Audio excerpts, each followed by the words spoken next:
ইরানের উপর বিমান হামলা শুরুর পর থেকে যুক্তরাষ্ট্রের প্রেসিডেন্ট ডোনাল্ড ট্রাম্পকে যুদ্ধের মাঠে টানতে মরিয়া চেষ্টা চালিয়ে যাচ্ছেন ইসরায়েলি প্রধানমন্ত্রী বেনিয়ামিন নেতানিয়াহু।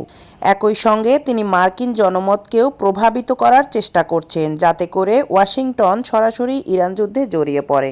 রবিবার ফক্স নিউজকে দেওয়া এক সাক্ষাৎকারে নেতানিয়াহু মার্কিন নাগরিকদের প্রতি একটি প্রশ্ন ছুড়ে দেন।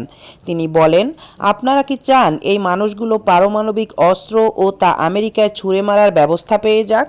এর পরদিন এবিসি নিউজকে তিনি বলেন, আজ তেল আবিব, কাল নিউ ইয়র্ক। তার দাবি, ইরান এমন দূরপাল্লার ক্ষেপণাস্ত্র বানাচ্ছে যেখানে একদিন মার্কিন ভূখণ্ড পর্যন্ত পৌঁছাতে পারবে। ট্রাম্পের সাবেক কৌশলবিদ স্টিভ ব্যানন তার ওয়ার রুম পডকাস্টে বলেছেন, নেতানিয়াহু আমেরিকাকে লেকচার দিচ্ছেন এবং এমন এক যুদ্ধ শুরু করেছেন যেটা তিনি নিজে শেষ করতে পারবেন না। তিনি হুঁশিয়ারি দিয়ে বলেছেন, আমাদের কাছে যুদ্ধ শেষ করার দাবি করো না।